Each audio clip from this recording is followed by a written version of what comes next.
Reasons can be given in favour of power sharing. ठीक है, तो क्वेश्चन आ सकता है एग्जाम में, why power sharing is favourable और व्हाई इट इज डिजायरेबल, मतलब पावर शेयरिंग क्यों होना चाहिए। तो पहला रीजन ये है, ये देखिए यहाँ पे लिखा हुआ है, power sharing is good because it helps to reduce the possibility of conflict between social groups. तो ये बहुत ही आसान है, आपको समझ में आ गया होगा कि पहली बात तो यही है कि जब हम पावर शेयर करते हैं तो इससे क्या होता है कि जो भी सोशल ग्रुप्स हैं उनमें कोई भी कॉन्फ्लिक्ट होने की जो संभावना होती है, पॉसिबिलिटी होती है, वो कम हो जाती है। ठीक है, अब हमारे जैसे इंडिया में है कि हमने चाहे हिंदूज हो, चाहे क्रिश्चियंस हो, चाहे मुस्लिम्स हो, उनको हमने सबको इक्वल राइट दे रखा है। जो फंडामेंटल राइट्स हिंदूज को मिले हैं वही फंडामेंटल राइट्स भारत के हर नागरिक को मिले हुए हैं। इनफैक्ट जो हमारे माइनॉरिटी ग्रुप्स हैं उनको जो है अपने कल्चर, अपनी लैंग्वेज, अपने रिलीजन को प्रोटेक्ट करने के लिए हमारी जो भारत का संविधान है उन्होंने उनको जो है अलग से मतलब काफी जो है फैसिलिटीज दे रखी हैं कि भाई आप जो है इस तरह से अपने मतलब कल्चर को, अपने ट्रेडिशन को जो है आप मेंटेन कर सकते हो, आपको कोई मतलब कोई दबाएगा नहीं।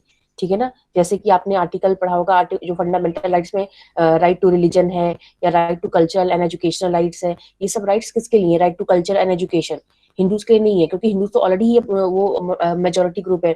ये सब माइनॉरिटीज के लिए, जो कम संख्या में, बहुत अल्पसंख्यक है, ताकि उनकी जो कल्चर है, उनका लैंग्वेज है, उसे कोई भी दबा के ना रख पाए। ठीक है, तो जब तो इस तरह का जब अरेंजमेंट होता है तो लोगों में फिर आपस में मतलब मन मुटाव नहीं होता, आपस में लोगों में प्रॉब्लम नहीं होती है। ठीक है ना, वरना आप एक कानून कोई भी ला दीजिए ऐसा जिसमें हिंदूज को फेवर किया जाए और दूसरे ग्रुप्स को जो है उनके अगेंस्ट में, तो आप देखिएगा तुरंत जो है शुरू हो जाएगा कॉन्फ्लिक्ट, मार धाड़। आपने वो देखा था ना, कुछ समय पहले वो नागरिकता वाले का आया था कानून, देखा आपने दिल्ली में दंगे हो गए, कितनी बुरी तरह से दंगे हो गए थे, कितने लोग उसमें मारे गए, है ना। तो इंडिया के हर कई कोनों में, नॉर्थ ईस्ट में भी काफी ज्यादा प्रॉब्लम हुई थी। क्यों? क्योंकि उन्हें लगा कि हिंदूज तो भाई ऐसे हम तो भी नागरिक हैं यहाँ के, जो भी हिंदू को फॉलो करते हैं, हिंदुज्म रिलीजन के, लेकिन कई ऐसे लोग थे जो कि बाहर से आए हुए थे। ठीक है, माइनॉरिटी ग्रुप्स में से बहुत ऐसे लोग थे जो बाहर से आए हुए थे और वो इंडिया में आके इलीगली सेटल हो गए थे, तो उन्हें लग रहा था कि कहीं हमें ना निकाल दिया जाए यहाँ से, तो उन्होंने इतना सारा बवाला कर दिया। तो वो तो खैर अलग एक थोड़ा ट्रैक पे है, लेकिन अगर हमने किसी भी ग्रुप को अवॉइड किया, गवर्नमेंट ने उनके अधिकारों को छीना, तो काफी ज्यादा डिजास्टर्स हो सकते हैं, आपस में जो है कॉन्फ्लिक्ट हो सकता है, जो कि बहुत ही गलत रूप ले सकता है, जैसा श्रीलंका में आपने देखा। Since social conflict often leads to violence, जिससे वायलेंस हो सकता है, एंड पॉलिटिकल इंस्टेबिलिटी हो सकती है। इसीलिए पावर शेयरिंग जो है एक बहुत ही अच्छा रास्ता है जिससे आप अपनी कंट्री में स्टेबिलिटी ला सकते हो इन पॉलिटिकल ऑर्डर। ठीक है, तो जो जो मैं टिक मार्क करा रही हूँ उन चीजों को आपको लिखना है। तो बहुत ही सिंपल, बहुत ही आसान सी चीज है कि अगर आप डिफरेंट सोशल ग्रुप्स में, डिफरेंट सोशल ग्रुप्स होते हैं ना, जैसे हमारे यहाँ पे सोशल ग्रुप क्या है, हिंदू है, मुस्लिम है, या फिर डिफरेंट लैंग्वेज बोलने वाले लोग हैं, है ना। तो इनके बीच में जब पावर शेयरिंग होती है तो उससे क्या होता है कि सबको लगता है कि हाँ हमारा जो है हमारी इंपॉर्टेंस है, और उनके जो इंटरेस्ट होते हैं, जो उनके जो भी मतलब की जरूरतें होती है, जब आप उनको अवॉइड नहीं करोगे तो वो प्रॉब्लम क्रिएट नहीं करेंगे। लेकिन जब आप उनकी माइनॉरिटीज के आप क्या करोगे, उनके इंटरेस्ट को अनदेखा करोगे, उनसे उनके हक छीन लोगे, तो क्या होगा, फिर प्रॉब्लम होगी। इसलिए power sharing is important to avoid violence of any kind and to reduce chance of political instability. ठीक है, पॉलिटिकल इंस्टेबिलिटी क्या होता है कि अगर आप भाई जो भी गवर्नमेंट होगी उसके ऊपर पूरा का पूरा ब्लेम आ जाएगा, और वो जो है गवर्नमेंट वो उसको सरकार छोड़नी पड़ेगी, मतलब पॉलिटिकली जो है प्रॉब्लम क्रिएट हो जाएगी। इसीलिए जो है पावर शेयरिंग इंपॉर्टेंट है। सबसे इंपॉर्टेंट फर्स्ट पॉइंट क्या हो गया, power sharing is important between social groups to avoid any kind of conflict, because conflict leads to violence and political instability. That's why power sharing is favorable or desirable to bring peace and political stability in the country. Then next क्या है आपका, there is a second deeper reason why power sharing is good for democracy. ठीक है, और यहाँ पे लिखा हुआ है कि मेजोरिटी को माइनॉरिटीज को ऑपरेशन से बचाने के लिए भी आपका जरूरी है, ताकि माइनॉरिटीज को कोई दबा के ना रख पाए। देन सेकंड क्या है, power sharing is the very spirit of democracy. ठीक है, सेकंड जो इन्होंने दिया हुआ है वो उन्होंने थोड़ा सा मोरल टाइप में दिया हुआ, उन्होंने कहा है कि जो डेमोक्रेसी है, power sharing is the very spirit of democracy, मतलब कि पावर शेयरिंग के बिना डेमोक्रेसी जो है वो पॉसिबल ही नहीं है। ठीक है ना, मतलब उसका फायदा नुकसान तो अलग चीज है, लेकिन अगर किसी भी कंट्री में डेमोक्रेटिक गवर्नमेंट है तो वहां पे पावर शेयरिंग का होना जरूरी है, because power sharing is the main principle of democracy. Democracy जो है बिना पावर शेयरिंग के जो है पॉसिबल ही नहीं है। अगर आप डेमोक्रेटिक कंट्री में ये करो कि आप सारी की सारी पावर अपने पास रख लो और दूसरों को कोई पावर ना दो, तो फिर वो डेमोक्रेसी नहीं हो जाएगा, फिर वो तो वो हो जाएगा, क्या बोलते हैं मोनार्की हो जाएगा, ठीक है ना, मोनार्कियल फॉर्म ऑफ कोई राजा का रूल हो गया, तो ये सब चीजें हो जाएंगी। इसीलिए पावर शेयरिंग जो है वो डेमोक्रेसी में होना जरूरी है। अगर पावर शेयरिंग नहीं तो वो डेमोक्रेसी फॉर्म ऑफ गवर्नमेंट मानी नहीं जाएगी। A democratic rule involves sharing power with those affected by its exercises and those who have to live with its effects। मतलब इसमें ये कहा जा रहा है कि डेमोक्रेटिक रूल में पावर जो है सरकार को हमेशा पावर शेयर करनी पड़ती है और करनी चाहिए विद द पीपल, ठीक है। क्योंकि डेमोक्रेसी में क्या होता है, सबसे इंपॉर्टेंट कौन है, लोग इंपॉर्टेंट होते हैं। तो जो भी पावर है सरकार की, वो सरकार को पावर जो है लोगों के साथ जो डेमोक्रेसी बना रहे हैं और जो डेमोक्रेसी से इफेक्टेड है उन लोगों के साथ पावर शेयर करना बहुत ही इंपॉर्टेंट है। मतलब सिंपल सी बात यह है कि सरकार और नागरिकों के बीच में पावर शेयरिंग होना जरूरी है। People have a right to be consulted on how they are to be governed, ठीक है। लोगों से आपको पूछना पड़ेगा और पूछना जरूरी है, जिन्होंने आपको चुन के भेजा, तो हम ही ने अपने लोगों को चुनकर भेजा है जो सरकार बना के रखे हुए हैं, ठीक है। तो वो जब भी कोई कानून बनता तो ये ना हो कि नागरिक उससे खुश नहीं है और आपने उठा के कोई भी कानून बना दिया, कोई भी उनके बिहाफ पे डिसीजन ले लिया। इसीलिए लोगों से पूछना बहुत जरूरी होता है कि क्या ये कानून बनाया जाए या ना बनाया जाए। तो ऐसा नहीं कि हम लोगों से एक एक आगे सरकार पूछेगी, वो बहुत सारे तरीके होते हैं। आप जानते हो टीवी पे डिबेट होता है, टीवी पे बहुत सारी चीजें होती हैं। मतलब कोई भी कानून बनता है, कुछ भी रहता है, तो पब्लिक तक जरूर पहुंच जाता है मीडिया के थ्रू, है ना। तो ये एक तरीका होता है कि पब्लिक तक बातें पहुंच रही हैं कि सरकार क्या काम कर रही है, ऐसा नहीं छुपा छुपा के सारा काम हो रहा है। तो पब्लिक जरूर कंसल्ट की जाती है। तो कंसल्टेशन इज वेरी इंपॉर्टेंट, ताकि जो है पावर शेयरिंग हो सके। तो पावर जो है ये नहीं है कि आपको पब्लिक ने चुन के भेज दिया, आप सारी की सारी पावर लेके बैठ गए और पब्लिक को ही आप अवॉइड कर रहे हो, है ना। तो ये ना हो, इसीलिए power sharing is important between the government and the people, because government कौन बनाता है, लोग ही बनाते हैं। A legitimate government is one who where citizens through participation acquire a stake in the system। तो एक सही मायने में एक लेजिटिमेट गवर्नमेंट वही होती है, सही गवर्नमेंट वही होती है जो जिसमें नागरिकों का पूरा जो है पार्टिसिपेशन हो।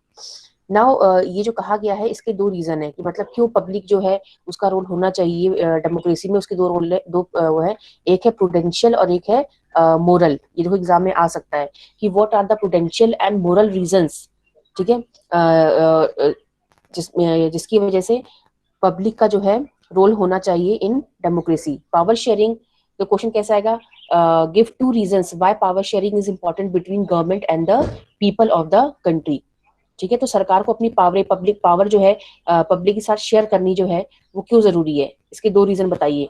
तो एक रीजन आपका इन्होंने दिया प्रूडेंशियल और एक है मोरल। प्रूडेंशियल वो होता है जो कॉन्क्रीट होता है, ठीक है ना, और एक है मोरल। मोरल आप जानते हो कि जो सही और गलत पे बेस होता है। तो प्रूडेंशियल रीजन क्या होता है कि मतलब ये कहा गया है कि पब्लिक को कंसल्ट करना डेमोक्रेसी में बहुत जरूरी है, क्योंकि उसके बिना जो है डेमोक्रेसी में सही डिसीजन नहीं लिए जा सकते हैं। Prudential reason stress that power sharing will bring out better outcomes, ठीक है। प्रूडेंशियल रीजन में मतलब क्या हो गया कि बेटर आउटकम्स आएंगे अगर जो पब्लिक को कंसल्ट किया गया, तो पब्लिक के साथ पावर शेयरिंग की गई तो बेटर आउटकम्स आएंगे। मतलब जो डेमोक्रेसी है वो बहुत अच्छी तरीके से चल पाएगी। ये प्रूडेंशियल रीजन है। प्रूडेंशियल मतलब क्या हो गया कि जो भी, जैसे आप मैथमेटिक्स पढ़ते हो, है ना, तो मैथमेटिक्स जो आप पढ़ते हो वो क्या होगा, वो प्रूडेंशियल टाइप का सब्जेक्ट है, क्योंकि उसमें सब कुछ जो है वो प्रूफ होता है ना। लेकिन अब जैसे आपने मोरल वैल्यूज का एक बुक पढ़ लीजिए, तो मोरल वैल्यूज में क्या होता है, उसमें हमारे सोच के ऊपर होता है कि क्या सही है क्या गलत है। लेकिन जो मैथ्स है उसमें आपने एक फॉर्मूला लगा दिया तो जो उसका आंसर निकलेगा वो सही होगा, ठीक है। तो वो मतलब आप उसमें कोई चेंज नहीं कर सकते हो प्रूडेंशियल में। तो प्रूडेंशियल फैक्चुअल होता है और वो बेस्ड ऑन फैक्ट्स होता है, ठीक है। जैसे अभी इसका दिया होगा कहीं, मैं देखती हूँ वहां दिया हुआ, देखो, प्रूडेंशियल बेस्ड ऑन प्रूडेंस और on careful calculation of gains and losses. Prudential decisions are usually contrasted with the decision based purely on moral considerations, ठीक है। अब जैसे मैं फॉर एग्जांपल आपको मैं बताऊं कि अगर आपने जैसे कि सपोज कि आपको कोई एक बहुत ही इंपॉर्टेंट डिसीजन लेना है, फैसला लेना है किसी चीज को लेकर, ठीक है। तो आपने क्या किया, एक आपने लिया जैसे मैं बताती हूँ आपको कि सपोज आपको 12th के बाद आपको क्या करना है, आपको जॉब करनी है कि आपको मतलब कोई क्या मतलब स्ट्रीम फॉलो करना है, ठीक है ना। आफ्टर 10th मान लो, आफ्टर 10th आपको कोई स्ट्रीम फॉलो करनी है कि मैं मैथ्स लूंगा या आर्ट्स लूंगा, क्या लूंगा, है ना, कॉमर्स लेना है मुझे। अब ये कुछ बच्चे क्या करेंगे, वो डिसीजन लेंगे दूसरों को दिखाने पर, है ना। भले ही उनको कुछ आएगा नहीं, लेकिन वो क्या करेंगे, लेके बैठ जाएंगे साइंस स्ट्रीम। बहुत अच्छे बच्चे भी, ठीक है। तो वो क्या करेंगे, वो उन्होंने जो डिसीजन लिया वो मोरल बेसिस पे लिया है ना। उन्हें नहीं पता है कि वो सही कर रहे हैं या गलत कर रहे हैं, लेकिन उन्हें देखा कि अच्छा सब लोग साइंस ले रहे हैं, नहीं तो हमारा क्या क्या लोग सोचेंगे कि तो आर्ट्स पढ़ रहा है ना, ये सब करके। तो वो ऑन द मोरल बेसिस उन्होंने ले लिया साइंस। और एक बच्चा कुछ बच्चे होंगे वो क्या करेंगे, उन्हें पता है कि मान लो कि वो साइंस में भी अच्छे हैं, सब ऑलराउंडर है, सब में अच्छे हैं, लेकिन उन्हें पता है और उनके नंबर भी बहुत अच्छा है, ठीक है, ओवरऑल नंबर अच्छा है, उन्हें साइंस टीम मिल सकती है। लेकिन क्योंकि उनका आगे चल के जो उनका एम है वो आईएएस बनने का है या कुछ इस फील्ड में जाने का है, मतलब सिविल सर्विसेज फील्ड में जाने का है, तो उसने क्या किया, अपना फैसला लिया कि हमें आर्ट्स स्ट्रीम ज्वाइन करनी है, ठीक है। तो इसने जो फैसला लिया है, नंबर आने के बाद भी उसमें कैलिबर भी है कि वो साइंस पढ़ सकता है बच्चा, लेकिन उसने तब भी आर्ट्स लिया है क्योंकि उसने फैक्ट के बेसिस पे लिया है। उसे पता है, उसने इमोशनल होकर नहीं लिया है, मोरल बेसिस पे नहीं लिया है। उसे मालूम है कि मैं जो हूँ आगे मुझे ये चीज फॉलो करनी है, तो मैं यही स्ट्रीम लूंगा या लूंगी। तो उसे हम प्रूडेंशियल कहेंगे, based on the calculations, based on the facts, ठीक है। एक बच्चा है जिसको पता है कि यार मुझे बिल्कुल मैथ्स नहीं आती, बिल्कुल साइंस नहीं आता, उसने आर्ट्स ले ली, ठीक है, तो वो उसका सही फैसला हो गया, बिल्कुल सही उसने लिया। और एक दूसरा बच्चा भी सेम वही, जिसको भी मैथ साइंस कुछ नहीं आती, तब भी उसने क्या किया, क्योंकि समहाउ उसके 10th में अच्छे नंबर आ गए, तो उसने उठा के साइंस ले लिया, जबकि उसे मैथ साइंस बहुत अच्छी नहीं आती है, ठीक है। तो ये एक मोरल बेसिस पे आपका डिसीजन हो गया, एक आपका प्रूडेंशियल बेसिस पे हो गया, फैक्ट के बेसिस पे। तो प्रूडेंशियल जो होता है आपका कॉन्क्रीट होता है, फैक्ट के बेसिस पे होता है।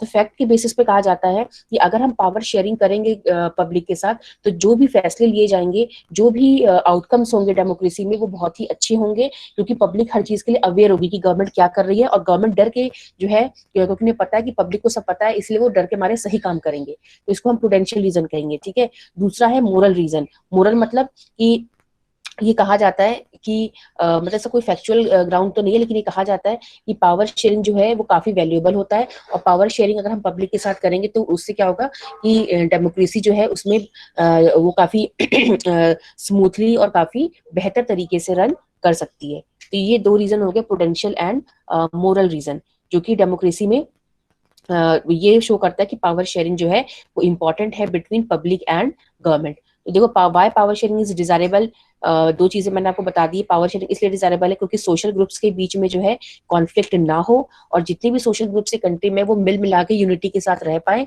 और वायलेंस ना हो, और पॉलिटिकल इंस्टेबिलिटी को भी जो है हटाया जा सके। दूसरा रीजन क्या है कि पावर शेयरिंग जो है वो डेमोक्रेसी का मेन प्रिंसिपल है, मेन स्पिरिट है डेमोक्रेसी का, इसलिए पावर शेयरिंग होना जरूरी है।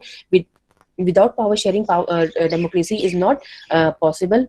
और ये भी कहा जाता है कि डेमोक्रेसी में जो है कोई भी डिसीजन लेने से पहले गवर्नमेंट को, पब्लिक को कंसल्ट करना जरूरी है, तभी वो लेजिटिमेट फॉर्म ऑफ गवर्नमेंट मानी जाएगी। और इसके दो रीजन बताए गए हैं, एक है मोरल एंड एक है प्रूडेंशियल। तो ये आप इसको पढ़ लेंगे इतना, दो reason plus moral and prudential reason. Next जो है वो आता है फॉर्म्स ऑफ पावर शेयरिंग, कि पावर शेयरिंग जो है वो कितनी फॉर्म्स के होते हैं। ये भी एग्जाम में बहुत ही जो है इंपॉर्टेंट क्वेश्चन है। By power sharing, what are the different forms of power sharing. तो अब हम देखते हैं कि कितने तरह के पावर शेयरिंग होता है। पहला है आपका power share among different organs of the government, ठीक है। गवर्नमेंट में जो पावर शेयरिंग होती है वो डिफरेंट ऑर्गन्स के बीच में होती है, जो आप ऑलरेडी जानते ही हो कि हमारे देश में जो है तीन ऑर्गन्स हैं। आप जो है एक है आपका लेजिस्लेचर, दूसरा है एग्जीक्यूटिव एंड तीसरा है जुडिशरी। तो इंडिया में इन तीन ऑर्गन्स के बीच में जो है पावर शेयर होती है, और इसको हम हॉरिजॉन्टल डिस्ट्रीब्यूशन ऑफ पावर कहते हैं, हॉरिजॉन्टल डिस्ट्रीब्यूशन ऑफ पावर, ठीक है। क्योंकि मान लो ये गवर्नमेंट है, ये है आपका लेजिस्लेचर, ये है आपका एग्जीक्यूटिव, और ये है आपका जुडिशरी। तो ये तीनों एक ही लेवल पे आते हैं, इनमें कोई ऊपर नीचे नहीं है, बस ये दोनों साथ में काम करते हैं, और ये इंडिपेंडेंट है, बट ये है तीनों एक ही लेवल के। तो इसीलिए जो है हम इनको कहते हैं कि हॉरिजॉन्टल डिस्ट्रीब्यूशन ऑफ पावर है। जैसे कि इसमें सरकार जो है पूरा का पूरा काम अपने आप एक साथ नहीं करती है, एक ही डिपार्टमेंट नहीं करता है, जबकि जो काम है वो डिस्ट्रीब्यूट कर दिए गए हैं।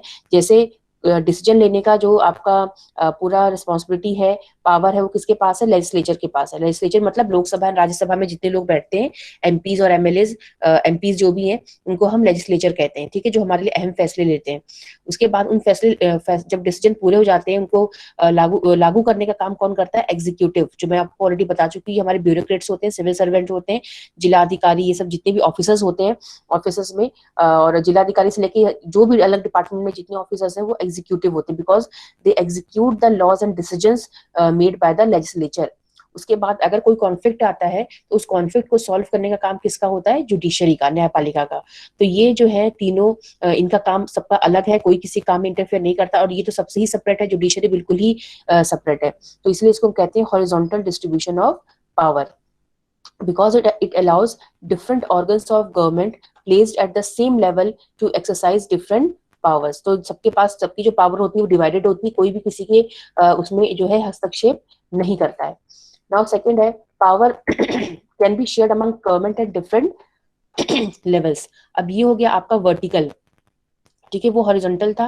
Now this is the vertical distribution of power. आप देखते हैं general government for the entire country and government at the provincial और regional level. Such a general government for the entire country is usually called federal government. In India we refer to it as the central और the union government, ठीक है। बहुत ही ऐसे आसान तरीके से बता देती हूँ। देखो, एक हमारी कौन सी गवर्नमेंट है? सेंट्रल गवर्नमेंट है, जिसको हम यूनियन गवर्नमेंट भी कहते हैं, है ना, जो मोदी जी जिस अभी जो प्रधानमंत्री हैं। तो ये हो गया हमारा सेंट्रल गवर्नमेंट। और आपको देन पता है कि हमारे यहाँ पे डिफरेंट स्टेट्स हैं, तो स्टेट्स की में भी अपना रन करने के लिए अलग से गवर्नमेंट है, तो उसको हम कहते हैं स्टेट गवर्नमेंट, ठीक है। उसके बाद हम सबसे नीचे आते हैं तो आपको पूरा एक बड़ा एक पूरा सिस्टम मिलेगा, जिसको हम कहते हैं पंचायती राज सिस्टम, जिसमें बहुत सारे लेवल्स होते हैं, ठीक है। पंचायती राज सिस्टम, जिसमें आपके सबसे नीचे जो है पंचायत होती हैं, ग्राम पंचायत, फिर उसके ऊपर जिला परिषद, ये सब होता है ना। तो ये जो है आपके 3 लेवल्स ऑफ गवर्नमेंट है, and there is power distributed between these 3 levels of government. मतलब ये इसमें तो बहुत ज्यादा पावर नहीं है, but the main power is distributed between the central and the state government, ठीक है। और आपको पता है कि इनके जो कार्यकलाप है वो भी सब संविधान में दिए हुए हैं, कि सबके सब काम अलग है। जैसे आपने लिस्ट पढ़ी है ना, union list, concurrent list, and एक और लिस्ट होती है, state union list, state list and concurrent list. तो ये 3 लिस्ट होती है जिनमें इनकी पावर्स जो है और किन चीजों पे डिसीजन ले सकते हैं, सब डिवाइडेड है, जो हम आगे चल के पढ़ेंगे उसको आगे चल के, ठीक है ना, जब फेडरलिज्म पढ़ेंगे तो power is divided and power is shared between state government, central government, state government and जो आपके पंचायती राज सिस्टम है। तो ये हो गया आपका वर्टिकल डिस्ट्रीब्यूशन ऑफ पावर। कोई किसी के मामले में ज्यादा इंटरफेयर नहीं करता है, लेकिन अगर कोई प्रॉब्लमेटिक सिचुएशन होती है तो उस कंडीशन में सेंट्रल गवर्नमेंट की ही बात मानी जाती है। मतलब कोई ऐसी चीज आ गई जहाँ पे क्लैश हो गया कि सेंट्रल और स्टेट के बीच में, तो उस केस में सेंट्रल गवर्नमेंट की बात को ही माना जाता है, ठीक है। ये तो वैसे जो है नॉर्मल कंडीशंस में स्टेट गवर्नमेंट का अपना पूरा डिवाइडेड है। जैसे आपको पता है कि पुलिस जो है, फॉरेस्ट है, एग्रीकल्चर है, ये स्टेट गवर्नमेंट के अंडर में आता है, जबकि रेलवेज है, डिफेंस है, फॉरेन अफेयर्स है, ये सारे जो इंपॉर्टेंट टॉपिक्स हैं वो सबके सब सेंट्रल गवर्नमेंट के अंदर में आता है, और ये सब अपने अपना काम करते हैं, कोई किसी के मामले में इंटरफेयर नहीं करता है, ठीक है। तो ये हम लोग अभी पढ़ेंगे बात इसके बारे में। लेकिन मैंने आपको 2 बता दिया, एक हॉरिजॉन्टल डिस्ट्रीब्यूशन ऑफ पावर बता दिया, और एक मैंने आपको वर्टिकल डिस्ट्रीब्यूशन ऑफ पावर बता दिया। हॉरिजॉन्टल किस में डिवाइडेड है? जो लेजिस्लेचर, एग्जीक्यूटिव एंड जुडिशरी में, और जो आपका वर्टिकल डिस्ट्रीब्यूशन ऑफ पावर है वो आपका central government, state government and Panchayati Raj system जो है उसमें डिवाइडेड है। अब नेक्स्ट देखते हैं। वैसे इसमें बहुत चीजें दी हुई है, लेकिन मैं आपको मेन चीजें बता रही हूँ, और इसमें आपको जो है जो मैंने आपको बता दिया वही इसमें भी है, बस आपको उसमें क्या करना है, एक बार पढ़ के टिक मार्क करना है कि जो आप उसमें लिख सके। देखिए, state government such as the municipality, Panchayati Raj panchayat है, तो lower levels of government, vertical division of power, है ना। ये वही सब चीजें जो मैंने आपको बता दी है, तो आप इसको उसमें नोट्स बना लेंगे, टिक मार्क कर लेंगे। नाउ पावर में also be shared among different social groups, ठीक है। तो डिफरेंट सोशल ग्रुप्स भी होते हैं कई देशों में, तो उनके बीच में भी जो है पावर को शेयर किया जाता है। जैसे कि आपने देखा था बेल्जियम में कम्युनिटी गवर्नमेंट थी, है ना, और कम्युनिटी गवर्नमेंट जो थी उसका मेन मकसद क्या था कि डिफरेंट जो कम्युनिटीज हैं लैंग्वेज के बेसिस पे, उनके लैंग्वेज कल्चर को मेंटेन करके रखना, ताकि उन्हें कोई भी डिस्टर्ब ना कर सके। तो इसीलिए हर देश में, जैसे कि आप ही की जो कंट्री है ना, हम लोग का जो भारत है, यहाँ पर भी डिफरेंट जो सोशल ग्रुप्स होते हैं उनमें पावर डिवाइडेड होती है। हर हिंदूज हो, चाहे मुस्लिम हो, चाहे क्रिश्चियन हो, सबको जो है उनके लिए रिजर्वेशन है, माइनॉरिटीज के लिए पूरा लीगल अरेंजमेंट है ना। जैसे कि हमारे देश में आपको पता है ना कि आर्टिकल 15 है, आर्टिकल 17 है, जिसमें डिस्क्रिमिनेशन को खत्म कर दिया गया है और जिसमें अनटचेबिलिटी को बैन कर दिया गया है, ताकि जो शूद्र है उनको कोई मतलब उनके साथ कोई डिस्क्रिमिनेशन ना हो, उनको भी बराबरी का अधिकार मिले, है ना। तो उनको जो है उनके लिए अनटचेबिलिटी को बैन कर दिया गया है। सिमिलरली हमारे उनको उल्टा रिजर्वेशन भी दिया गया है ना। उसी तरह से हमारी जो जनजातियां हैं, ट्राइब्स हैं, शेड्यूल ट्राइब्स, उनको भी रिजर्वेशन दिया गया है। तो हमारे देश में जो रिजर्वेशन जो किया जाता है वो क्यों किया जाता है, ताकि जो माइनॉरिटी ग्रुप्स हैं या जो ये बेचारे पिछड़े हुए हमारे SC ST हैं, उनको भी समाज में बराबरी का अधिकार मिले, क्योंकि वो बहुत ही पिछड़े हुए हैं, पढ़े लिखे नहीं है, इकोनॉमिकली बहुत ही बैकवर्ड है, इसलिए उनको पॉलिटिकल प्रोटेक्शन दिया गया है। ठीक है, तो ये क्या है, power sharing between different social groups in the form of minorities, schedule caste and schedule tribes, so that their economic and social development can also be achieved. क्योंकि आपको पता ही है ना कि SC ST जो भी हमारे जो हमारे शेड्यूल ट्राइब्स हैं, वो तो बेचारे जंगलों में रहते हैं, तो उनका बहुत डेवलपमेंट नहीं हो पाया। उसी तरह से जो हमारे पिछड़े हुए कास्ट है, उनके साथ हमेशा से ही बहुत गलत होता हुआ आया है, जिसके कारण क्या हुआ है कि वो बहुत ही पिछड़ चुके हैं। तो उनको बराबरी में लाने के लिए उनको पॉलिटिकली रिजर्वेशन दिया गया है, शिक्षा में, संस्थानों में, चाहे नौकरियों में, सरकारी नौकरियों में, ताकि उनकी भी आर्थिक और सामाजिक हालत को सुधारा जा सके। देन थर्ड जो पावर शेयरिंग होता है, it is between the political parties, pressure groups and movements. ठीक है, पॉलिटिकल पार्टीज तो आप समझते हैं क्या होता है, जो डिफरेंट आपके राजनीतिक दल होते हैं उनके बीच में भी पावर शेयरिंग होती है। देन प्रेशर ग्रुप्स आप जानते हो क्या होता है। प्रेशर ग्रुप का मतलब होता है कि देखो कुछ ग्रुप्स ऐसे होते हैं ना, जो कि मतलब उनको कहीं ऐसा नहीं कि उनको कोई संविधान से बनाया गया है, संविधान में नहीं होते वो, लेकिन उनका ग्रुप अपने आप बना, जैसे आपने NGOs के बारे में सुना होगा, है ना। तो वो ऐसा नहीं कि वो कहीं उनको पॉलिटिकली बनाया गया है, लेकिन वो बहुत पावरफुल होते हैं। कोई भी गवर्नमेंट कोई गलत काम कर रही है या कोई गलत चीज किसी के साथ हो रही है, तो वो उसको लेकर आते हैं सबके सामने, तो उनको हम प्रेशर ग्रुप्स कहते हैं। और वो सर किसी लोगों को, गवर्नमेंट को, पुलिस को, सबको वो प्रेशराइज करते हैं कि मान लो किसी के साथ कुछ गलत हो रहा है, ठीक है, और उसकी बात कोई नहीं सुन रहा है, कि कोई गरीब इंसान है, उसके साथ कुछ गलत हुआ है, ना उसकी बात पुलिस सुन रही है, ना सरकार सुन रही है, तो उस केस में ये लोग उनको सपोर्ट करते हैं। जो ये प्रेशर ग्रुप्स होते हैं इन द फॉर्म ऑफ NGOs है या कोई और संस्था है, और इनको जो है इनका हक दिलाने की कोशिश करते हैं, तो उनको हम प्रेशर ग्रुप्स कहते हैं। और इनका ये पब्लिक को भी इन्फ्लुएंस करते हैं बहुत हद तक। एंड मूवमेंट कंट्रोल और influence those in power. In a democracy the citizens must have freedom to choose among various contenders for power. In contemporary democracies this takes in the form of competition among different parties. तो parties क्या होती है, इतना मैं नहीं बताऊंगी। Parties आपको पता ही है कि क्या होती है पॉलिटिकल पार्टीज। ये कुछ लोगों का ग्रुप होता है जिनके एम्स एंड ऑब्जेक्टिव सिमिलर होते हैं। जैसे BJP है, कांग्रेस है, ऐसी बहुत सारी पार्टीज हैं। तो जो भी इनके मेंबर्स हैं, उनके उनका उनका सोचने का तरीका, उनका देश के बारे में वो जो भी सोचते हैं वो सेम होता है। ठीक है, कांग्रेस का अपना अलग होगा, BJP का अलग होगा। जैसे BJP कहते हैं हम हिंदुत्व को फेवर करते हैं, कांग्रेस जो है उसका अलग ही मतलब मुद्दा रहता है ना। तो सबके जो है सोच और सब कुछ अलग होता है, तो उसको हम पॉलिटिकल पार्टी कहते हैं। तो पॉलिटिकल पार्टीज जो होती हैं ये भी बहुत ही इंपॉर्टेंट जो है इनका रोल होता है, और ये भी बहुत पावरफुल होती हैं, और ये बहुत हद तक इन्फ्लुएंस करती हैं जो है एक कंट्री की जो पॉलिटिकल सिस्टम होता है उसको इन्फ्लुएंस करने में इनका बहुत बड़ा रोल होता है। देखो इसको हम पढ़ते हैं। In contemporary democracies, this takes in the form of competition among different parties. Such competition ensures that power does not remain in one hand. In the long run, power is shared among different political parties that represent different ideologies and social groups. इसमें कहा जाता है कि कोई एक political party जो है वो पावरफुल नहीं होती है। एक पॉलिटिकल पार्टी मान लो आज जीत गई, उसकी गवर्नमेंट बन गई, ठीक है ना। अब जैसे आज के टाइम में सबसे पावरफुल पार्टी कौन सी लग रही है आपको? BJP, क्योंकि 10 साल होने वाले वो मतलब उसका दबदबा बना हुआ है। लेकिन आगे 5 साल में, 10 साल में क्या पता कि कांग्रेस जो है वो फिर से ऊपर आए, तो वो जो है ज्यादा पावरफुल पार्टी बन जाए, है ना। तो इस तरह से क्या होता है कि जो पॉलिटिकल पार्टीज होती हैं उसमें कंपटीशन होता है, क्योंकि उसमें कुछ पावरफुल पार्टीज होती हैं, कुछ कम पावरफुल होती है, और लोगों को वो अपनी तरफ से अट्रैक्ट करती हैं। मतलब कहने का मतलब है कि पॉलिटिकल पार्टी जो होती हैं वो कंपटीशन देती हैं, और पब्लिक जो है उनके बीच में से किसी एक पॉलिटिकल पार्टी को ज्यादा वोट देकर चुनती है। ठीक है। तो इसका मतलब क्या है कि डिफरेंट पॉलिटिकल पार्टी जो है उनमें भी पावर शेयरिंग होती है। कभी एक पॉलिटिकल पार्टी ज्यादा मतलब फेवरेबल होती है लोगों की नजरों में, तो कभी दूसरी पॉलिटिकल पार्टी जो है आगे निकल जाती है। तो इस तरह का जो पावर शेयरिंग है, पावर कॉम्पिटिशन है, ये सब चलता रहता है डेमोक्रेसी में। तो ये आपकी 4 फॉर्म्स ऑफ डेमोक्रेसी हो गई। वन बिटवीन, वन हॉरिजॉन्टल, पहला हो गया आपका फॉर्म्स ऑफ पावर शेयरिंग में। ये अच्छे से रट्टा मार लेना आप लोग, ठीक है ना। अंदर तो आप जो भी लिखोगे, लेकिन पहले आपको मेन हेडिंग मालूम होनी चाहिए। First, forms of democracy, forms of power sharing, ठीक है ना। तो फॉर्म्स ऑफ पावर शेयरिंग में पहला पावर शेयरिंग क्या हो गया, बिटवीन हॉरिजॉन्टल, ठीक है। ये हॉरिजॉन्टल हो गया। हॉरिजॉन्टल में कौन सा हो गया आपका, लेजिस्लेचर, एग्जीक्यूटिव एंड जुडिशरी, ठीक है। दूसरा पावर शेयरिंग किसके बीच में हो गया, वर्टिकल। वर्टिकल मतलब central government, then state and then panchayat, ठीक है। देन थर्ड पावर शेयरिंग किसके बीच में हो गया, between social groups, social groups. और फोर्थ पावर शेयरिंग किसके बीच में हो गई, between political parties, pressure groups and movements. तो ये जो है आपकी 4 फॉर्म्स ऑफ डेमोक्रेसी है, और आप इनको अच्छे से लर्न कर लेना, ठीक है ना। अंदर तो आप बाद में जो भी नोट्स बना के इसके कुछ पॉइंट्स आप लिख लेना।